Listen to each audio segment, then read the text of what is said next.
Hello everyone, welcome to UPSC IQ tab and a very good morning to all of you. I hope आप सब बहुत ही अच्छे होंगे। हम बेसिकली कंटिन्यू करते हैं म्यूनसिपालिटी के चैप्टर को। एंड यहाँ पे हम बेसिकली आज की वीडियो में हम टाइप्स ऑफ अर्बन गवर्नमेंट्स को देखेंगे, यानी कि जो 8 टाइप्स की जो अर्बन गवर्नमेंट है उसको हम आज की क्लास में डिस्कस करेंगे। सबसे पहले हम म्यूनसिपल कॉरपोरेशन देखेंगे एंड देन म्यूनसिपालिटी हो गया, notified area committee, town area committee, cantonment board, township, port trust, special purpose agency and municipal personal. Municipal revenue किस तरीके से आया जाता है, central council of local government. Start करते हैं आज का डिस्कशन। सबसे पहले यहाँ पे हम देख रहे हैं म्यूनसिपल कॉरपोरेशन। तो जैसे कि ऑल्दो हमने इसको फर्स्ट वीडियो में स्टार्टिंग में हमने इस चीज़ डिस्कस भी की थी, बट अभी हम इसको फर्दर डिटेल में डिस्कस करेंगे। यहाँ पे बता रखा है कि the municipal corporation are created for the administration of big cities, यानी जो बड़ी बड़ी सिटीज़ होती हैं उनके एडमिनिस्ट्रेशन के लिए म्यूनसिपल कॉरपोरेशन बनाए जाते हैं। बिग सिटीज़ लाइक दिल्ली हो गया, Mumbai, Kolkata, Hyderabad, Bangalore and others. They are establish in the state by the acts of the concern state legislature, यानी जो उस पर्टिकुलर स्टेट में आपको देखने को मिलेगा जो भी म्यूनसिपल कॉरपोरेशन बनाए जा रहे हैं, तो उस पर्टिकुलर स्टेट की गवर्नमेंट जो है अपने अंदर स्टेट लेजिस्लेचर के अंदर कुछ एक्ट लेके आएगी। उस एक्ट के थ्रू जो है म्यूनसिपल कॉरपोरेशन को इस्टेब्लिश किया जाएगा।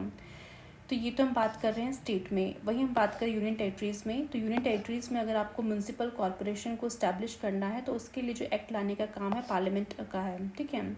And there may be one common act for all the municipal corporation in a state or a special or a separate act for each municipal corporation, यानी कि एक particular state में एक से ज़्यादा अगर म्यूनसिपल कॉरपोरेशन है तो उसके लिए स्टेट लेजिस्लेचर चाहे तो सिंपल एक एक्ट लेके आ सकती है, और इस पर्टिकुलर एक एक्ट के थ्रू आप कॉमन बेसिकली आप कह सकते हो सारी की सारी जो म्यूनसिपल कॉरपोरेशन उस कॉमन एक्ट के थ्रू जो है कहीं ना कहीं स्टैब्लिश कर सकते हो, या फिर आप सेपरेट एक्ट के थ्रू जो है सेपरेट जो है आपका म्यूनसिपल कॉरपोरेशन को स्टैब्लिश कर सकते हो। तो ये कहीं ना कहीं स्टेट लेजिस्लेचर के ऊपर है कि वे कॉमन एक्ट को लेके आके सारी की सारी म्यूनसिपल कॉरपोरेशन को स्टैब्लिश करें, या फिर सेपरेट एक्ट के थ्रू हर एक म्यूनसिपल कॉरपोरेशन को स्टैब्लिश करें। बट मेन चीज़ आपको ध्यान रखना है कि स्टेट के अंदर अगर म्यूनसिपल कॉरपोरेशन को स्टैब्लिश करना है तो स्टेट लेजिस्लेचर एक्ट लेके आएगी, वहीं यूनियन टेरिटरीज में अगर हमें स्टैब्लिश करना है तो पार्लियामेंट एक्ट लेके आएगी। A municipal corporation has 3 authorities देखने को मिलेगी, namely a council and the standing committee and the commissioner, ठीक है। यानी एक म्यूनसिपल कॉरपोरेशन की बात करें तो पहले आपको देखने को मिलेगा काउंसिल है, देन स्टैंडिंग कमेटीज़ होंगी एंड देन वहाँ पे कमिश्नर होगा। काउंसिल की अगर हम बात करें तो ये डेलिब्रेटिव लेजिस्लेटिव विंग है कॉरपोरेशन का, यानी म्यूनसिपल कॉरपोरेशन का जो लेजिस्लेटिव विंग है वो किसका काम है, जो मतलब पर्टिकुलरली लॉज वगैरह बनाने का काम जो है काउंसिल का है। It consist of a councillors directly elected by the people, यानी उस पर्टिकुलर कह सकते हैं म्यूनसिपल एरिया में जो आपके लोग हैं कहीं ना कहीं डायरेक्टली इलेक्ट करेंगे उस काउंसलर को, और वो काउंसलर जो है बेसिकली आपको देखने को मिलेगा उस काउंसिल में प्रेजेंट होगा, ठीक है। तो काउंसलर समझ में आ गया कि डायरेक्टली इलेक्टेड है पीपल्स के द्वारा, as well as few nominated persons भी होंगी, यानी उस पर्टिकुलर काउंसिल में आपको देखने को मिलेंगे कुछ डायरेक्टली इलेक्टेड पीपल्स होंगे जिनको हम काउंसलर्स बोलेंगे, और कुछ नॉमिनेटेड पर्सन्स होंगे जिनके पास स्पेशल नॉलेज होगी, कुछ एक्सपीरियंस होगा म्यूनसिपल एडमिनिस्ट्रेशन से रिलेटेड, तो उनको भी नॉमिनेट किया जाएगा उस पर्टिकुलर काउंसिल में। In brief, the composition of the council, including the reservation of seats for SCs, ST and women, is governed by the 74th Constitution Amendment Act. यानी 74th Constitution Amendment Act के through जो reservation of seats provide की गई है SC, ST और women's के लिए, वो भी आपको देखने को मिलेगा कि उस पर्टिकुलर काउंसिल में इन लोगों के लिए भी रिजर्वेशन प्रोवाइड की जा रही है, ठीक है।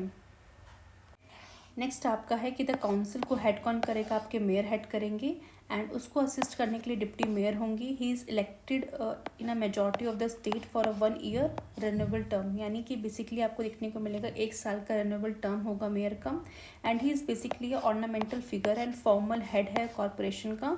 His main function is to preside over the meetings of the council, यानी ज़्यादा पावर्स आपके देखने को मिलेगी मेयर को दे नहीं रखी है, सिर्फ एक ऑर्नामेंटल फिगर की तरह ही उसको यहाँ पे रिप्रेजेंट किया जाता है। यानी जितनी भी मीटिंग्स यहाँ पे होती है काउंसिल के अंदर, मीटिंग को प्रिसाइड करने का काम आपके मेयर का होता है, और मेयर को असिस्ट कौन करता है, डिप्टी मेयर। फॉर एग्जांपल मान लेते हैं कि लोकसभा है, ठीक है, तो लोकसभा को प्रिसाइड कौन करता है, आपको देख पता है आपका स्पीकर है, और स्पीकर को उसके बाद आपको डिप्टी स्पीकर देखने को मिलेंगे। तो सिमिलर टाइप का आप देख लो कि काउंसिल है, काउंसिल को प्रिसाइड कर रहे हैं आपके मेयर, उसको असिस्ट कर रहे हैं डिप्टी मेयर। इसके अलावा आपको स्टैंडिंग कमेटीज़ देखने को मिलेंगी, जिस तरह पार्लियामेंट में लोकसभा में आपको देखने को मिलेगा लेजिस्लेचर काम किया जाता है, बट कुछ ऐसी कमिटीज़ बनाई जाती है, इनका काम क्या होता है कुछ स्पेसिफिक चीज़ों के ऊपर, जैसे मान लो कुछ स्क्रूटनाइज करना है कोई बिल को, तो वो सब चीज़ें होती हैं। तो वहीं आपको यहाँ पे म्यूनसिपल कॉर्पोरेशन के अंदर स्टैंडिंग कमिटीज़ देखने को मिलेंगी, and they are created to facilitate the working of the council, यानी क्योंकि काउंसिल के अंदर सारा का सारा काम आपकी काउंसिल नहीं कर सकती, दैट्स व्हाई कुछ ऐसे काम होते हैं तो उनको कहीं ना कहीं स्टैंडिंग कमिटीज़ के द्वारा किया जाता है, because which is too large in size, मतलब जो काउंसिल है वो अपनी इतने ज़्यादा लोग उसमें प्रेजेंट है कि वो कहीं ना कहीं उतने इफेक्टिवली वर्क नहीं कर पाएगी, दैट्स वाई स्टैंडिंग कमेटी को क्रिएट किया जाता है। और जो स्टैंडिंग कमेटी है they deal with the public work से डील करती है, एजुकेशन है, हेल्थ, टैक्सेशन है, finance and so on, and they take decisions in their field, and in particular areas में पर्टिकुलरली काम करती हैं, अपने रिकमेंडेशंस देती हैं, किस तरीके से जो भी डिटेल वर्क करना होता है कहीं ना कहीं उस चीज़ पे यहाँ पे काम करती हैं। इसके बाद जो है म्यूनसिपल कॉर्पोरेशन होगा, जो कि रिस्पॉन्सिबल होता है for the implementation of the decision. Obviously जो काउंसिल है उसने मान लो कुछ लॉज वगैरह बनाए, आपकी स्टैंडिंग कमिटीज़ ने फर्दर उसमें कुछ भी, अगर मान लो कुछ भी डिटेल वर्क करना होगा तो वो किया जाएगा। एंड जो आपका म्यूनसिपल कमिश्नर होगा, ठीक है, उस म्यूनसिपल कॉर्पोरेशन का, वो उस चीज़ों को अब इम्प्लीमेंट करने के लिए ग्राउंड लेवल पर जो कि इम्प्लीमेंटेशन का काम होगा वो म्यूनसिपल कमिश्नर के द्वारा किया जाएगा, ठीक है। It is responsible for the implementation of the decisions taken by the council and it's standing committee, यानी काउंसिल और स्टैंडिंग कमेटी के द्वारा जो भी डिसीजन लिया जा रहा है उसको इम्प्लीमेंट करने की रिस्पॉन्सिबिलिटी म्यूनसिपल कमिश्नर की होती है।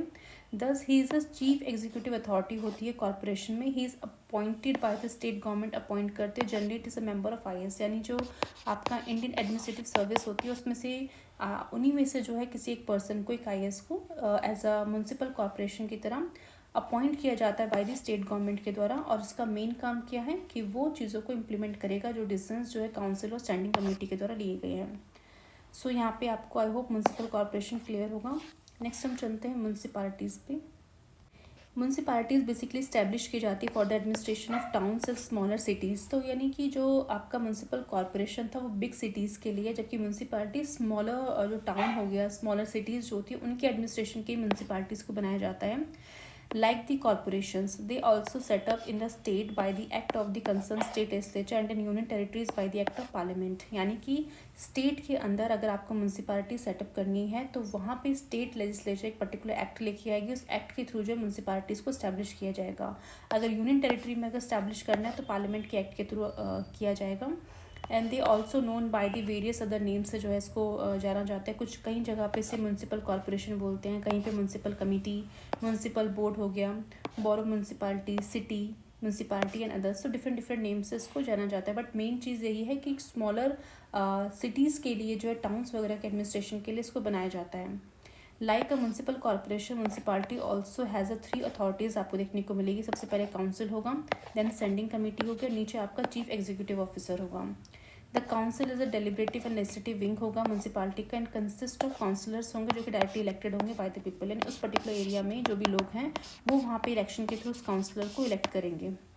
और इस पर्टिकुलर काउंसिल का काम क्या, लेजिस्लेटिव विंग है, तो मतलब लॉज वगैरह जो भी प्लान्स वगैरह है उनको प्रिपेयर करना। And council is headed by the president, और काउंसिल को यहाँ पे देखने को मिलेगा कि म्यूनसिपालिटी के अंदर जो काउंसिल है उसको हेड करने का काम किसका है, प्रेसिडेंट का। प्रेसिडेंट बोल सकते हैं या फिर चेयरमैन, और उसको असिस्ट कौन करेगा, प्रेसिडेंट को असिस्ट करेंगे वाइस प्रेसिडेंट, अगर वहाँ पे चेयरमैन नाम की पोस्ट है तो उसको असिस्ट करेंगे वाइस चेयरमैन, ठीक है।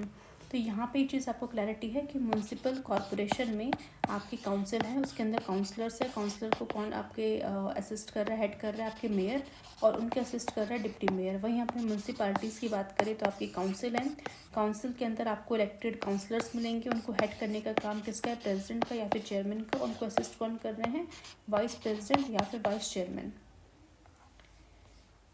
And he preside over the meeting of the council, को प्रिजाइड करने का काम इन प्रेसिडेंट चेयरपर्सन का है। Unlike the mayor of the municipal corporation, he plays a significant role and it is the pivot of the municipal administration, यानी कि municipal corporation के अंदर जो मेयर की पोस्ट है ना, वो एक ऑर्नामेंटल फिगर की तरह है, बस सिर्फ उनका काम मीटिंग्स को प्रिजाइड करने का है। बट यहाँ पे देखने को मिलेगा कि जो म्यूनसिपालिटीज़ है, उन म्यूनसिपालिटीज़ को, उस म्यूनसिपालिटी के अंदर जो आपका काउंसिल है, काउंसिल को जो हेड कर रहे हैं आपके प्रेसिडेंट या फिर चेयरमैन, उनके पास जो पावर है वो ज़्यादा है। मतलब मेयर की तरह ऐसा नहीं, उन्हें ऑर्नामेंटल फिगर बना के नहीं रख रखा, वो लिटरली जो है कहीं ना कहीं सिग्निफिकेंट रोल प्ले करते हैं म्यूनसिपल एडमिनिस्ट्रेशन में।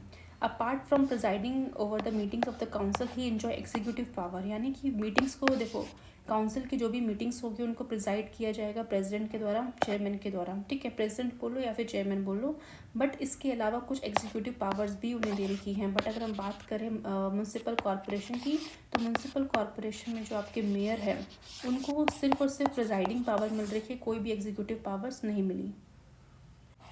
नेक्स्ट यहाँ पे भी स्टैंडिंग कमिटीज़ होती है, they are created to facilitate the working of the council की जो भी होती है उसमें हेल्प करती है। They deal with the subject like public work, taxation, health, finance and so on. And इसके बाद आपको चीफ एग्जीक्यूटिव ऑफिसर मिलेगा जिसको चीफ म्यूनसिपल ऑफिसर भी बोलते हैं। वे बेसिकली रिस्पॉन्सिबल होते हैं for day to day general administration करने के लिए म्यूनसिपालिटीज़ का, यानी कोई भी चीज़ है अगर मान लो चीज़ों को इम्प्लीमेंट वगैरह करना है ग्राउंड लेवल पे, तो वो सब करने का काम एक चीफ एग्जीक्यूटिव ऑफिसर का होता है, उसको अपॉइंट किया जाता है स्टेट गवर्नमेंट के द्वारा। नेक्स्ट आपका है notified area committee. A notified area committee is created for the administration of 2 types of area, मतलब 2 तरह के एरिया का एडमिनिस्ट्रेशन करने के लिए नोटिफाइड एरिया कमेटी बनाया जाता है। पहला, a fast developing town due to industrialisation, मतलब वो पर्टिकुलर टाउन जो है, क्योंकि वहाँ पे पर्टिकुलरली इंडस्ट्रीज़ वहाँ पे सेटअप कर दी गई हैं और वहाँ पे इतनी सारी इंडस्ट्रीज़ जो है ग्रो हो रही हैं, दैट्स वाई वो जो एरिया है काफ़ी ज़्यादा डेवलप्ड हो रहा है, ठीक है। तो ऐसे जो फास्ट ग्रोइंग टाउन्स होते हैं जो कि बहुत ज़्यादा फास्ट तरीके से ग्रो हो रहे हैं ड्यू टू इंडस्ट्रियलाइजेशन, तो ऐसे एरिया का एडमिनिस्ट्रेशन करने के लिए कुछ नोटिफाइड एरिया कमेटी बनाई जाती है। इसके अलावा ऐसा town which does not yet fulfil all the condition necessary for the constitution of municipalities, ठीक है। देखो, एक पर्टिकुलर टाउन है, ठीक है, उस पर्टिकुलर टाउन में देखने को मिलेगा कि इंडस्ट्रीज़ वगैरह सेटअप होने के कारण काफ़ी ज़्यादा फास्ट ग्रोथ हो रही है, बट अभी भी वो उतना ग्रो नहीं हो पाया कि हम उसको म्यूनसिपालिटी के अंदर कवर कर सकें। म्यूनसिपालिटी के एक स्मॉल जो है बेसिकली सिटीज़ हैं, ठीक है, तो सिटीज़ के अंदर डेवलपमेंट वगैरह देखा जाता है, ये सब तो उतना डेवलपमेंट नहीं हुआ है बट फिर भी डेवलप हो रहा है, ठीक है। तो यानी ऐसे 2 कंडीशंस में आपको देखने को मिलेगा कि कंडीशंस यहाँ पे फुलफिल तो हो रही हैं बट पूरी तरीके से हम उसको म्यूनसिपालिटी नहीं बोल सकते। दैट्स वाई ऐसे टाउन को हम बेसिकली नोटिफाइड एरिया कमेटी के उस पर्टिकुलर टाउन्स के अंदर एडमिनिस्ट्रेशन करने के लिए नोटिफाइड एरिया कमेटी सेटअप की जाती है। नेक्स्ट बोला गया है but which otherwise is considered important bye the state government, but क्योंकि ये टाउन्स जो है आप इसको नेग्लेक्ट नहीं कर सकते, इसका एडमिनिस्ट्रेशन यहाँ पे स्टेट गवर्नमेंट नेग्लेक्ट नहीं कर सकती, दैट्स वाई उसको इम्पॉर्टेंट कंसिडर किया जाता है ऐसे टाउन्स को, बिकॉज बहुत पॉसिबिलिटी है कि ये टाउन में जिस तरह से ग्रोथ हो रही है, जिस तरह से डेवलपमेंट हो रही है, तो आज नहीं तो कल वो म्यूनसिपालिटीज़ वहाँ पे जो है इस्टेब्लिश हो ही जाएगी ना, बिकॉज उस तरह का ग्रोथ वो अचीव कर लेंगे। दैट्स वाई इस पर्टिकुलर जो है टाउन्स को जो है इंपॉर्टेंट कंसिडर किया जाता है स्टेट गवर्नमेंट के द्वारा। इसलिए देखने को मिलेगा since it is established by notification in the government gazette and it is called notified area committee. नाम जो है इसका नोटिफाइड इसलिए पड़ा बिकॉज यहाँ पे जो स्टेट गवर्नमेंट है अपने स्टेट के जो गजेट है वहाँ पे उस पर्टिकुलर एक टाउन को नोटिफाई करती है। दैट्स वाई उस पर्टिकुलर टाउन को नोटिफाई करने के बाद जो है उसका नाम जो है नोटिफाइड एरिया कमेटी रखा जाता है, ठीक है। तो ये जो वर्ड है notified, this is basically comes from the notification जो कि गवर्नमेंट गजेट में किया जा रहा है। नेक्स्ट बोला गया है कि दो it functions with in the framework of the state municipal act, यानी स्टेट का जो म्यूनसिपल एक्ट है उसमें जो जो फ्रेमवर्क दिए गए हैं उसके हिसाब से वो अपना फंक्शंस परफॉर्म करती हैं। Only those provision of the act apply to which are notified in the government gazette by which it is created, यानी जिस पर्टिकुलर नोटिफिकेशन के थ्रू, यानी वो पर्टिकुलर नोटिफिकेशन जो कि गवर्नमेंट गजेट में की गई है उस नोटिफिकेशन के थ्रू जिस पर्टिकुलर कह सकते हैं नोटिफाइड एरिया कमेटी को क्रिएट किया गया था, तो उस टाइम जो जो चीज़ें वहाँ पे नोटिफाई की गई होंगी उसमें जो जो चीज़ें लिखी होंगी वही फंक्शन जो है कहीं ना कहीं परफॉर्म किया जाएगा इन पर्टिकुलर कमेटी के द्वारा, ठीक है। It may also be interested to exercise power under any other act, it powers are almost equivalent to those of municipality, यानी यहाँ पे सिंपली बोला गया है कि कोई पर्टिकुलर और एक्ट अगर है उस पर्टिकुलर उससे बनाया हुआ है तो उस पर्टिकुलर एक्ट के थ्रू भी जो भी फंक्शंस उन्हें मिल रहे हैं तो वो फंक्शंस को भी एक्सरसाइज कर सकती है।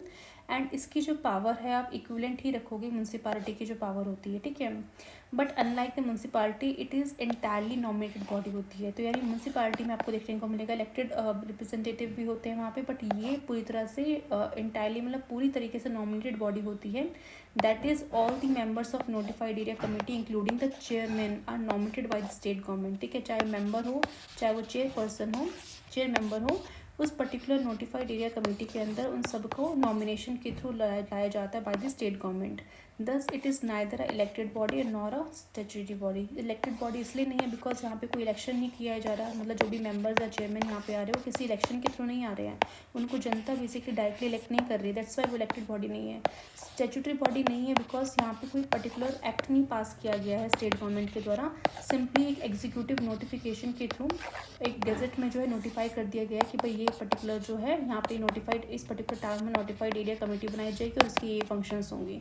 तो इसलिए हम इसको बोल सकते हैं कि ये ना ही इलेक्टेड बॉडी और ना ही स्टैट्यूटरी बॉडी, ये एक सिंपली नोटिफाइड गवर्नमेंट गेजेट में नोटिफिकेशन के थ्रू ये पर्टिकुलर नोटिफाइड एरिया कमेटी बनाई गई है ऐसे टाउन्स में एडमिनिस्ट्रेशन करने के लिए।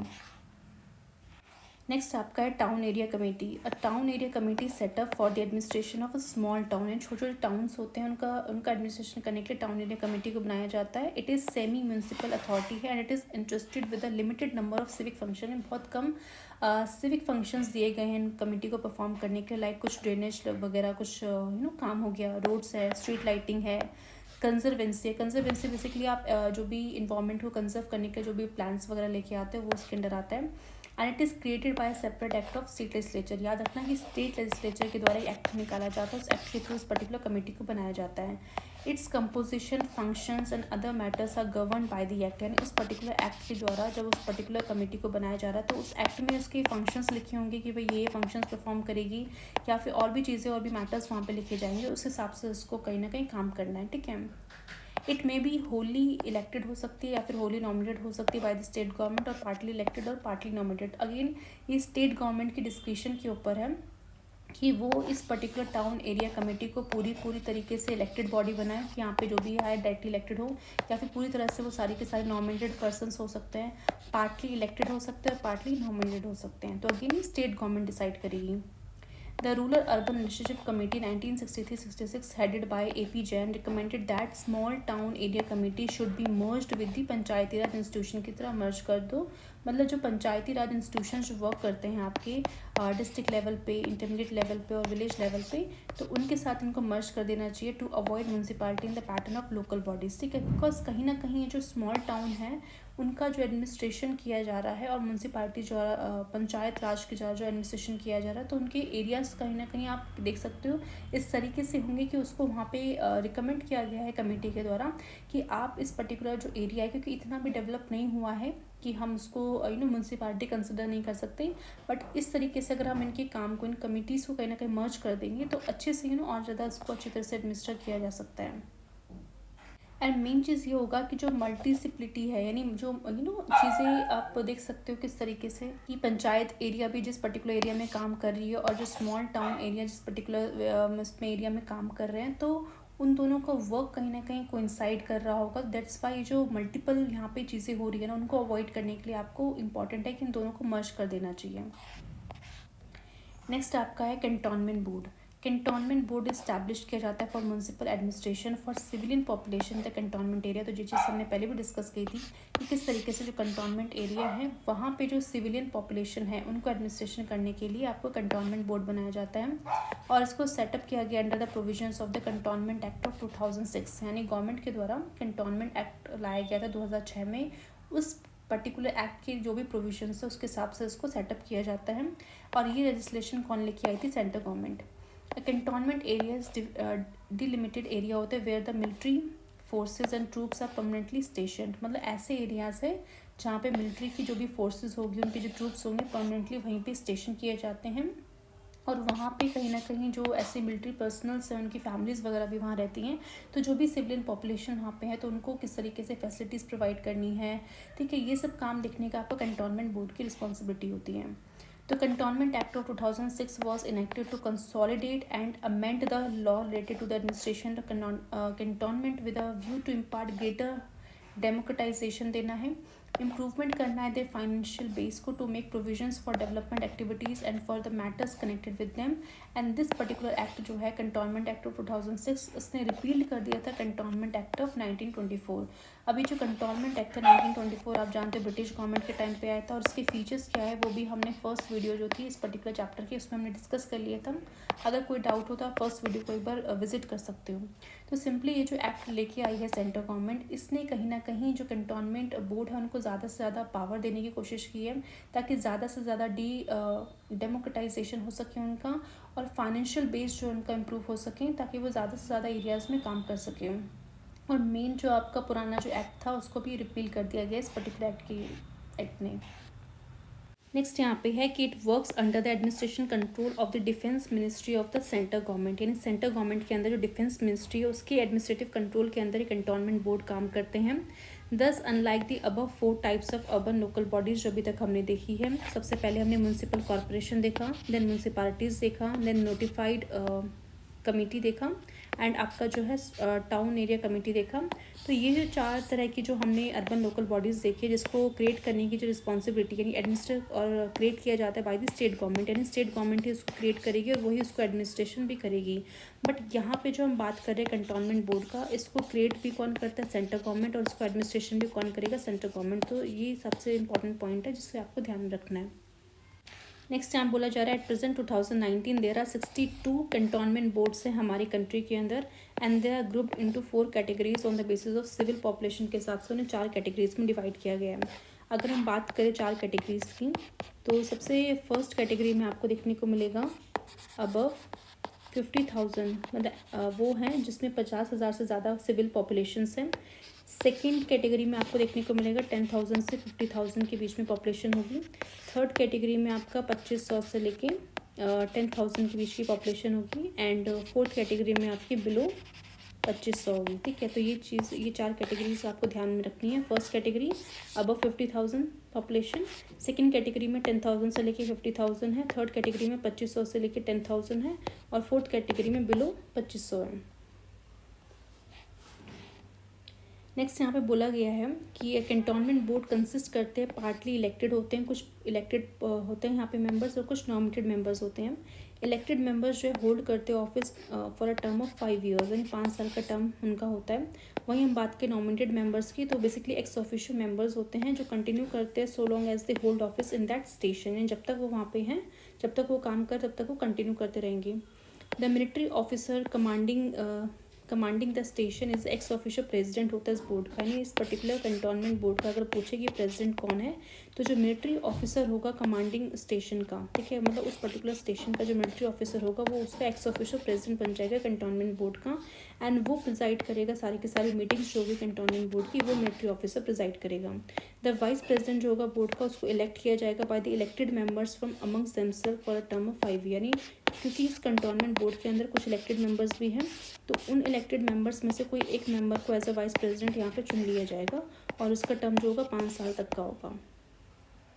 देन यहाँ पे बताया गया है कि जो कैटेगरी 1 कैंटोनमेंट बोर्ड होते हैं उसमें कौन कौन से मेंबर्स प्रेजेंट होते हैं। कैटेगरी 1 बेसिकली वो है जहाँ पे 50,000 से ज़्यादा अबव सिविल पॉपुलेशन होती है, तो उस कैटेगरी 1 कैंटोनमेंट बोर्ड में देखने को मिलेगा एक मिलिट्री ऑफिसर कमांडिंग स्टेशन होता है, एग्जीक्यूटिव इंजीनियर होता है इन द कैंटोनमेंट में, हेल्थ ऑफिसर होता है, फर्स्ट क्लास मजिस्ट्रेट होता है जिसको नॉमिनेट किया जाता है डिस्ट्रिक्ट मजिस्ट्रेट के द्वारा, 3 मिलिट्री ऑफिसर्स होते हैं जिनको नॉमिनेट किया जाता है ऑफिसर कमांडिंग स्टेशन के द्वारा, 8 मेंबर्स होते हैं जिनको इलेक्ट किया जाता है by the people of cantonment area के द्वारा, एंड चीफ एग्जीक्यूटिव ऑफिसर होंगे जिनका काम होगा चीज़ों को डे टू डे एडमिनिस्ट्रेशन में हेल्प करना, इम्प्लीमेंटेशन में हेल्प करना। तो इस तरीके से आपको ये कैटेगरीज देखने को मिलेगी, ये मेंबर्स प्रेजेंट होते हैं। The functions performed by the cantonment board are similar to those of municipalities.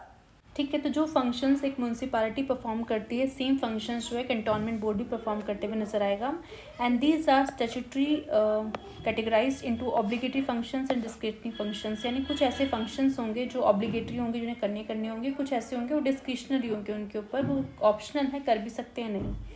And the sources of income include both, यानी इनके जो इनकम का सोर्स होगा, यानी रेवेन्यू कहाँ से जनरेट करेंगे, कुछ इनके पास टैक्स से कुछ कलेक्ट कर सकते हैं, कुछ नॉन टैक्स रेवेन्यू के सोर्सेज होंगे जहाँ से वो अपना रेवेन्यू बेसिकली कलेक्ट कर सकते हैं। द एग्जीक्यूटिव ऑफिसर जो होगा कैंटोनमेंट बोर्ड का वो अपॉइंट किया जाएगा प्रेसिडेंट के द्वारा। दिस इज़ वेरी इंपॉर्टेंट कि क्योंकि यहाँ पे आपको देखने को मिल रहा है कि सेंट्रल गवर्नमेंट जो है कहीं ना कहीं अपॉइंट कर रही है, बेसिकली जो है क्रिएट कर रही है कैंटोनमेंट बोर्ड को, एडमिनिस्ट्रेशन भी जो है सेंट्रल गवर्नमेंट के द्वारा किया जा रहा है। दैट्स वाई जो भी एग्जीक्यूटिव ऑफिसर होगा इस पर्टिकुलर कैंटोनमेंट बोर्ड का वो प्रेसिडेंट के द्वारा जो है अपॉइंट किया जाएगा, बट ऑन द बिहाफ यहाँ पे बैकेंड में कौन एडवाइस दे रहा होगा, आपके प्राइम मिनिस्टर, ठीक है, और उनकी council of minister. He implement all the resolutions and decisions of the board and it's committee, यानी बोर्ड और कमेटी के द्वारा, कैंटोनमेंट बोर्ड और उसकी कमेटीज़ के द्वारा जो भी डिसीजंस वहाँ पे लिया जा रहा होगा उसको इम्प्लीमेंट करने का काम एग्जीक्यूटिव ऑफिसर का होगा। He belongs to the central cadre establish for this purpose के लिए जो बनाया हुआ है उससे बिलोंग करेंगे। नेक्स्ट टॉपिक है टाउनशिप।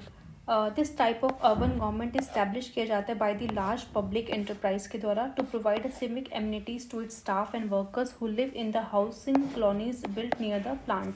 फॉर एग्जाम्पल, मान लो कोई प्लांट एक पर्टिकुलर एरिया में स्टैब्लिश किया गया है, तो उस प्लांट में जो काम करने वाले जो भी उनके स्टाफ मेंबर्स हैं, जो भी वर्कर्स हैं, उनके लिए एक पर्टिकुलर कॉलोनीज बना दी जाती है ताकि उस कॉलोनीज़ के अंदर जो है उनके स्टाफ मेंबर्स और जो भी एम्प्लॉयज़ है वगैरह वहाँ पे रह सके। तो उस पर्टिकुलर एरिया के अंदर, उस पर्टिकुलर टाउन के अंदर जो है आपको देखने को मिलेगा जो भी सिविक फैसिलिटीज़ वगैरह हैं, सिविक एमिनिटीज़ है, वो प्रोवाइड की जाती है इस पर्टिकुलर लार्ज पब्लिक एंटरप्राइज के द्वारा। The enterprise appoint a town administrator, यानी उस पर्टिकुलर टाउन के लिए वो एक एडमिनिस्ट्रेटर को अपॉइंट करते हैं to look after the administration of township का एडमिनिस्ट्रेशन, फिर वो उस एडमिनिस्ट्रेटर के द्वारा यहाँ पे किया जाता है। तो अगेन आपको ध्यान रखना है कि स्टेट गवर्नमेंट नहीं कर रही है, यहाँ पे एंटरप्राइज के द्वारा, यानी वो पर्टिकुलर प्लांट जो सेटअप किया गया है उस पर्टिकुलर एंटरप्राइज के द्वारा, वो यहाँ पे एक एडमिनिस्ट्रेटर को अपॉइंट कर रहा है। He is assisted by some engineers, इसको असिस्ट करेंगे एडमिनिस्ट्रेटर को, and other technical and non technical staff भी होगा इनके साथ।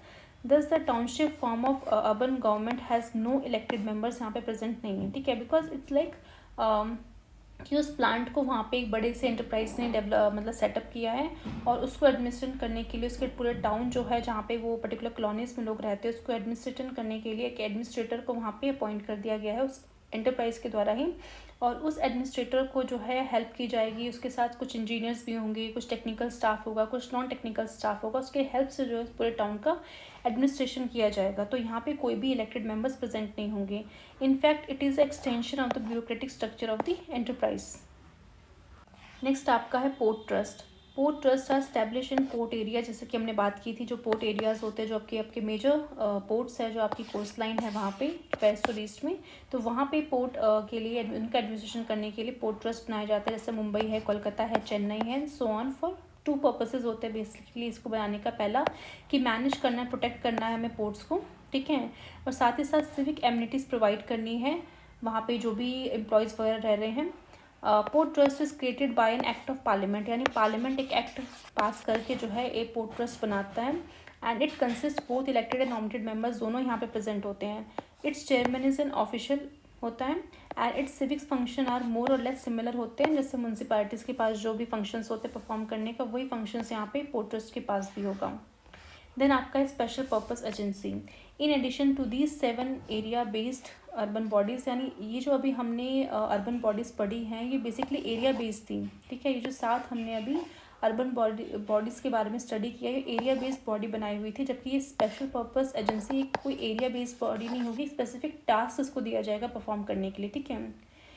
तो यहाँ पे आपको देखने को मिलेगा the states have been set up, certain agencies को सेटअप करेंगी, अंडरटेक डिजिग्नेटेड एक्टिविटीज़ उनको दी जाएगी, कुछ स्पेसिफिक फंक्शंस दिए जाएंगे that legitimately belong to the domain of municipal corporation, municipalities और अदर लोकल अर्बन गवर्नमेंट, यानी उस पर्टिकुलर एरिया में जो भी म्यूनसिपालिटी कॉर्पोरेशन है, कुछ म्यूनसिपालिटीज़ है या फिर लोकल अर्बन गवर्नमेंट्स वहाँ पे वर्क कर रही हैं, तो ऑल्दो वो एरिया मतलब उन पर्टिकुलर कामों को करने के लिए ये ऑर्गेनाइज मतलब ये लोग काम कर रहे हैं, बट क्योंकि वो स्पेसिफिकली कुछ ऐसा टास्क है जो एक स्पेशल बॉडी को दिया जा रहा है, तो वो आपको देखने को मिलेगा वो स्पेशल एजेंसीज के द्वारा किया जाएगा। मतलब ऐसा नहीं है यहाँ पे कि इसके लिए कुछ स्पेशल चीज़ें हैं और जो बाकी नहीं कर पा रहे हैं, नहीं, ये काम जो है जो दिया जा रहा है वो ऑलरेडी ये लोग भी कर सकते हैं, बट क्योंकि वो टास्क ऐसा है कि एक स्पेसिफिक वो ऑर्गेनाइजेशन को दिया जा रहा है बाय द स्टेट गवर्नमेंट, तो स्टेट गवर्नमेंट को लगता है कि भाई मान लो कुछ रोड कंस्ट्रक्ट करना है तो हम क्यों ना एक स्पेशल पर्पस एजेंसी बनाते हैं, इसका काम होगा रोड कंस्ट्रक्ट करना। ऐसा नहीं कि रोड म्यूनसिपल कॉर्पोरेशन नहीं कर सकती, म्यूनसिपालिटी नहीं कर सकती, या फिर कोई लोकल अर्बन गवर्नमेंट नहीं कर सकती,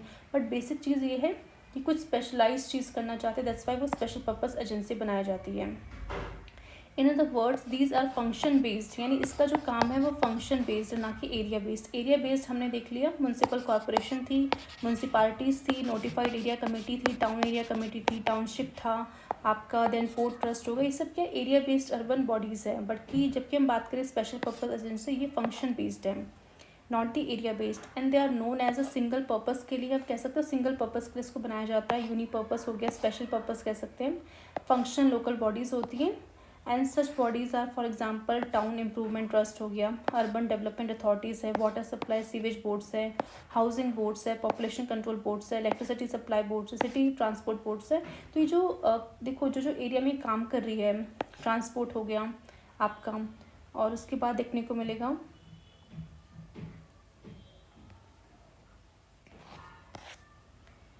आपका ये वाटर सप्लाई से रिलेटेड कुछ काम हो गया, टाउन को इम्प्रूवमेंट करने का काम हो गया, पोल्यूशन का काम हो गया। तो ऑलरेडी ये सब चीज़ें इन सब के अंडर आती है, बट क्योंकि एक टास्क दिया गया, एक स्पेशल पर्पस दिया गया, that's why in special purpose करने के लिए, इस स्पेशल फंक्शन को परफॉर्म करने के लिए स्पेशल एजेंसीज बनाई जाती है जो इन फंक्शंस को प्रॉपर तरीके से यहाँ पे काम करते हुए नजर आएंगी।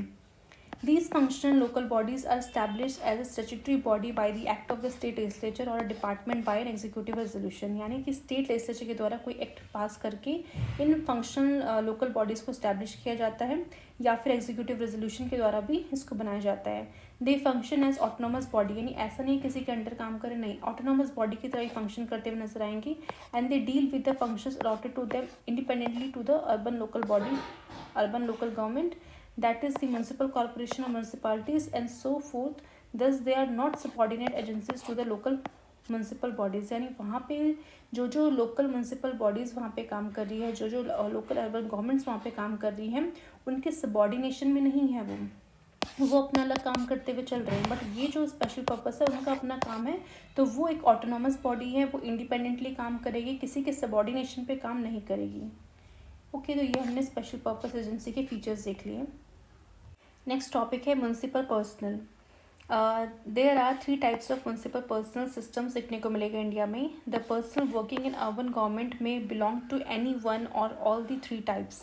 तो यहाँ पे 3 चीज़ें आपको देखने को मिलेगी। पहला है सेपरेट पर्सनल सिस्टम है, यूनिफाइड है और इंटीग्रेटेड पर्सनल सिस्टम है। अगर हम बात करें सेपरेट पर्सनल सिस्टम की, तो under this system each local body, ठीक है, अपॉइंट करती है, एडमिनिस्टर करती है, कंट्रोल करती है अपने खुद के पर्सनल स्टाफ को, and they are not transferable to other local bodies. It is most widely prevalent system है, एंड दिस सिस्टम अपहोल्ड करता है प्रिंसिपल ऑफ लोकल ऑटोनॉमी को एंड प्रमोट करता है अनडिवाइड लॉयल्टी। यानी कि अगर मान लो उस पर्टिकुलर एरिया में 2-4 आपकी अर्बन लोकल बॉडीज़ हैं, उन लोकल बॉडीज़ में अपने अपने जो है पर्सनल स्टाफ को यहाँ पे हायर किया हुआ है, अपॉइंट किया हुआ है, तो वो जिस पर्टिकुलर पेरेंट बॉडी के द्वारा उनको अपॉइंट किया गया है उन्हीं के लिए वो काम करेंगे। ऐसा नहीं है कि एक बॉडी से ट्रांसफ़र हो जाएगा फिर दूसरी लोकल बॉडी के अंदर उनका ट्रांसफ़र नहीं हो सकता, ठीक है। तो सेपरेट का मतलब यही है कि यहाँ पे ट्रांसफ़र नहीं किया जा सकता उस पर्सनल स्टाफ को एक लोकल बॉडी से दूसरी लोकल बॉडी के अंदर। यानी हर एक लोकल बॉडी अपने खुद के पर्सनल स्टाफ को, पर्सनल एम्प्लॉयज़ को जो है यहाँ पे अपॉइंट करेगा। यूनिफाइड की हम बात करें तो in this system the state government appoint करती है, एडमिनिस्टर करती है, कंट्रोल करती है म्यूनसिपल पर्सनल को। In other word the state wide service cadre को क्रिएट किया जाता है, मतलब स्टेट वाइड आपका सर्विस कैडर होगा for all the urban bodies in the state.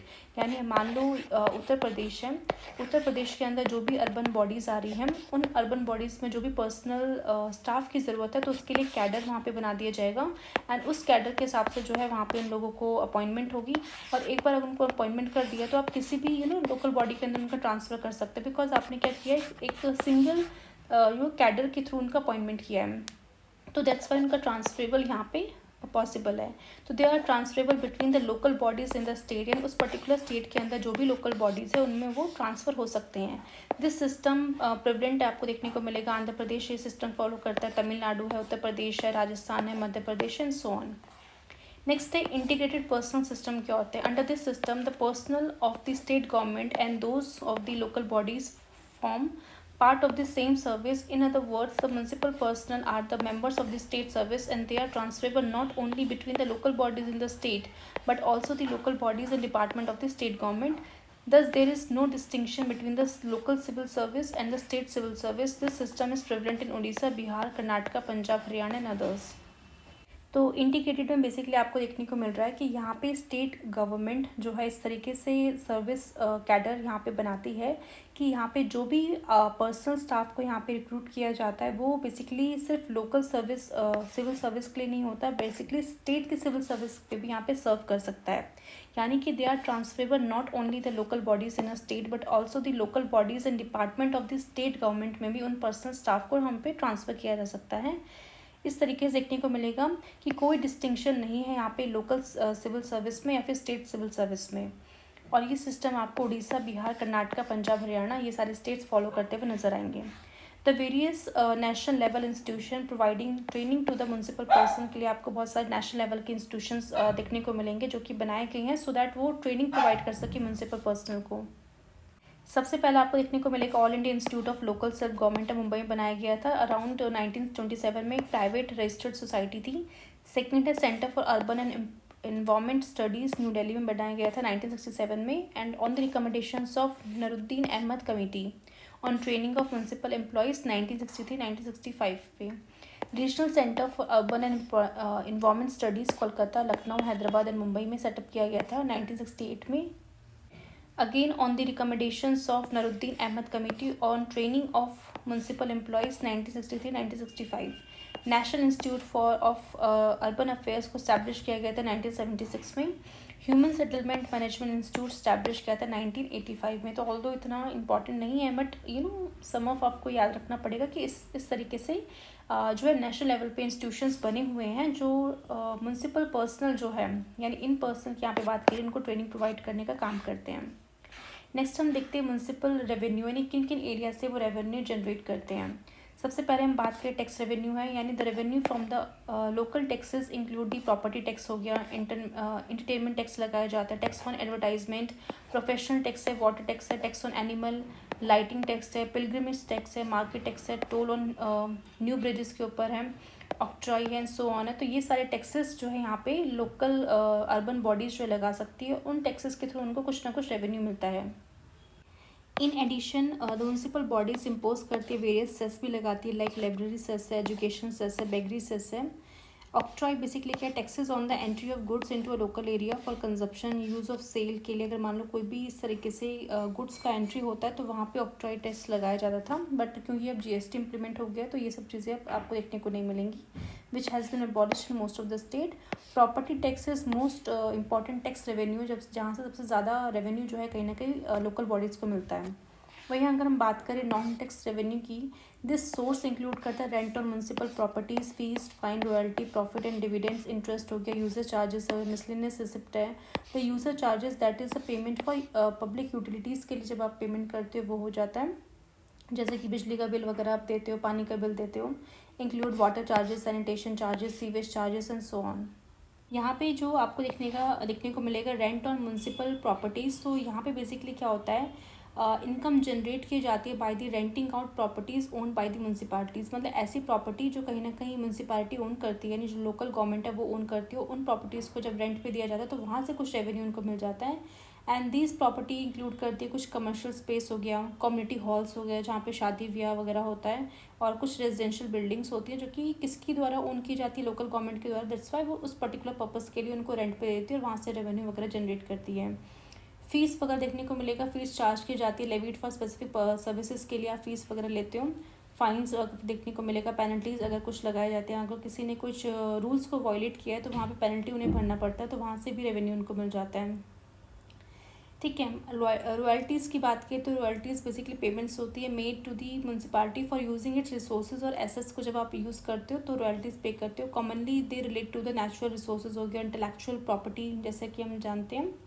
For example अगर हम रॉयल्टी की बात करूँ कि if a mining company extract कर रही है मिनरल्स फ्रॉम म्यूनसिपल लैंड से, यानी जो वो लैंड है म्यूनसिपल लैंड है और वहाँ से माइनिंग कंपनी जो है मिनरल्स को एक्सट्रैक्ट कर रही है तो उनको कुछ रॉयल्टीज़ पे करनी पड़ेगी लोकल गवर्नमेंट को based on the quality extracted, यानी जिस क्वालिटी का मिनरल एक्सट्रैक्ट किया गया है उस क्वालिटी के हिसाब से उन्हें कुछ ना कुछ रॉयल्टी पे करनी पड़ेगी किसको, म्यूनसिपालिटी को।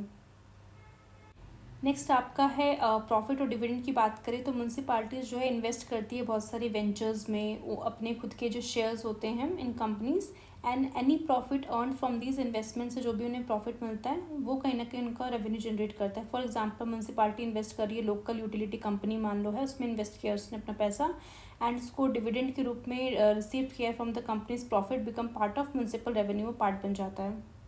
नेक्स्ट हम बात करते हैं इंटरेस्ट की, तो इंटरेस्ट इनकम अर्न किया जाता है when the municipality lends money to other entities. ठीक है, अगर मान लो कुछ स्टेट हो गया, कुछ कॉर्पोरेशंस हो गया, उनको देती है, इन्वेस्ट करती है फाइनेंशियल इंस्ट्रूमेंट्स में तो वहाँ से कुछ ना कुछ इंटरेस्ट मिलता है। फॉर एग्जांपल म्यूनसिपालिटीज़ प्रोवाइड करती है लोन्स देती है to a housing development projects के लिए, ठीक है, जो हाउस को डेवलप करने के लिए जो प्रोजेक्ट चलाया जाता है वहाँ पे कुछ लोन्स वगैरह प्रोवाइड करती है, और उसकी वजह से जो भी लोन्स ले रहा है तो कुछ इंटरेस्ट पे करेगा वो, ठीक है।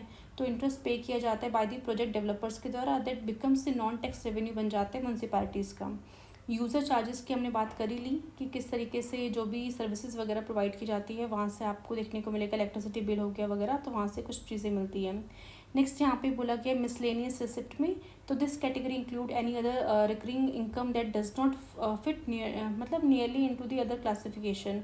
For example sale of surplus municipal assets है, जैसे कि ओल्ड व्हीकल्स हो गए, अनयूज्ड लैंड हो गया, तो उनका जब सेल होता है तो वहाँ से भी कुछ रेवेन्यू जनरेट होता है। इसके अलावा revenue from advertisement on public property का एडवर्टाइजमेंट हो रहा है, इनकम फ्रॉम लाइसेंसिंग आ रही है, लिकर के लिए जब आप लाइसेंस देते हो वो सब चीज़ें जो है आपका कह सकते हैं मिसलेनियस रिसिप्ट के अंदर आ जाता है। नेक्स्ट है आपका ग्रांट्स हो गया। दीज इंक्लूड वेरियस ग्रांट्स जो कि दिए जाते हैं म्यूनसिपल बॉडीज़ को by the centre and state government for several development programmes के लिए। कुछ इंफ्रास्ट्रक्चर स्कीम्स चलाई जा रही हैं, अर्बन रिफॉर्म इनिशिएटिव्स है, तो उनके उसके लिए बेसिकली ग्रांट दिया जाता है central as well state government की तरफ से। डेवल्यूशन की बात करें तो this consist of transfer of fund to the urban local bodies from the state government, यानी स्टेट गवर्नमेंट के पास जो भी रेवेन्यू आ रहा है उसमें से कुछ पैसा वो एज अ जो है डेवल्यूशन वो ट्रांसफ़र कर देती है उन फंड्स को अर्बन लोकल बॉडीज़ में, ताकि वो भी अच्छे से फंक्शन कर सकें। This devolution is made on the recommendations of the state finance commission की रिकमेंडेशन से किया जाता है। लोन की बात करें तो अर्बन लोकल बॉडीज़ रेज कर सकती है loan from the state governments as well as financial institutions, यानी स्टेट गवर्नमेंट से भी डायरेक्टली लोन ले सकती है कि भाई हमें इतना इतना पैसा चाहिए, हम ये प्रोजेक्ट इंप्लीमेंट कर रहे हैं, या फिर जो भी फाइनेंशियल इंस्टीट्यूशन है जो कि लोन्स वगैरह प्रोवाइड कर सकते हैं उनसे भी लोन उठा सकती है to meet their capital expenditure से मीट करने के लिए, and they can borrow from the financial institution other bodies only with approval of state government, यानी कि उन्हें किसी भी एंटिटी से, किसी भी फाइनेंशियल इंस्टीट्यूशन से, किसी भी अदर बॉडी से अगर पैसा उठाना है एज अ लोन, तो सबसे पहले उन्हें स्टेट गवर्नमेंट से परमिशन लेनी पड़ेगी। बिकॉज कल को अगर मान लो म्यूनसिपालिटीज़, क्योंकि देखो स्टेट के अंडर ही काम करती है, अगर मान लो म्यूनसिपालिटीज़ ने लोन उठा लिया बट वो टाइमली पे नहीं कर पाए, तो वो जो बर्डन है कहीं ना कहीं स्टेट गवर्नमेंट के ऊपर आ जाएगा। तो स्टेट गवर्नमेंट को कहीं ना कहीं पहले पता होना चाहिए कि भाई म्यूनसिपालिटी इस प्रोजेक्ट के लिए इतना इतना लोन उठा रही है, क्या वो कैपेबल है, क्या वो सही जगह पर यूज़ हो रहा है नहीं, तो वो सब चीज़ों को ध्यान में रख के ही उस चीज़ को अप्रूवल दिया जाएगा, देन उस हिसाब से वो लोन ले सकते हैं। नेक्स्ट आपका टॉपिक है central council of local government. तो ये central council of local government को सेटअप किया गया था 1954 में, एंड इसको कॉन्स्टिट्यूट किया गया था under article 263 of the constitution of India by an order of the president of India, यानी प्रेसिडेंट ने एक ऑर्डर निकाल के इसको कॉन्स्टिट्यूट किया गया था। ओरिजिनली देखिए तो it was known as central council of local self government के नाम से जाना जाता था, बट इसमें से देख सकते हो सेल्फ जो वर्ड है वो कहीं ना कहीं रिप्लेस कर दिया गया है। The term self government was found to be superfluous लग रहा था, हैंस इसको रिप्लेस कर दिया गया by the term of the government in 1980s में। Till 1958 it deal with both urban as well as rural local government से deal करता था, मतलब अर्बन का भी देखता था रूरल का भी देखता था, but after 1958 it was been dealing with matters of urban local government only, यानी सिर्फ अर्बन लोकल गवर्नमेंट के जो भी मैटर्स है उनसे डील करता है आपका central council of local government. Then बोला गया है the council is advisory body है, यानी ये सिर्फ और सिर्फ एडवाइस प्रोवाइड करेगा। It consist of the minister of urban development in the government of India and the ministers of local self government in state. The union minister act as a chairman of the council, यानी कि इस particular council में आपको देखने को मिलेंगे कि जो भी मिनिस्टर्स है अर्बन डेवलपमेंट के इन द गवर्नमेंट ऑफ इंडिया में, जो भी अर्बन डेवलपमेंट के जो भी मिनिस्टर्स है वो यहाँ पे होंगे, और साथ ही साथ जो भी मिनिस्टर्स हैं लोकल सेल्फ गवर्नमेंट के वो भी यहाँ पे प्रेजेंट होंगे, और इस पर्टिकुलर काउंसिल को चेयर किया जाएगा बाय द यूनियन मिनिस्टर के द्वारा। The council perform following functions with regard to the local government, कौन कौन से फंक्शंस परफॉर्म करती है, तो कंसिडर करना रिकमेंडिंग पॉलिसी मैटर्स पे काम करना, प्रपोजल देना फॉर लेजिस्लेशन के लिए, एग्जामिन करना possibility of cooperation between the centre and the states, drawing up common programme of actions पे काम करना, रिकमेंड करना सेंट्रल फाइनेंस असिस्टेंस के लिए, रिव्यू करना the work done by the local bodies के द्वारा जो किया गया with the central finance assistance, यानी सेंट्रल गवर्नमेंट के द्वारा जो भी फाइनेंशियल चीज़ों में असिस्टेंस प्रोवाइड की गई है तो उसमें किस तरीके से उन्होंने काम किया है, उन्होंने सेंटर के द्वारा जो पैसा आया है उन्होंने जो काम वहाँ पे किया है तो उसको रिव्यू करना किस तरीके से उन्होंने काम किया है। सो यहाँ पे आपका ये फाइनली जो चैप्टर है म्यूनसिपैलिटीज़ आपका ख़त्म हो जाता है। सो अगर आपको कोई भी डाउट हो तो प्लीज़ आप कमेंट बॉक्स में अपने डाउट को मेंशन कर सकते हैं।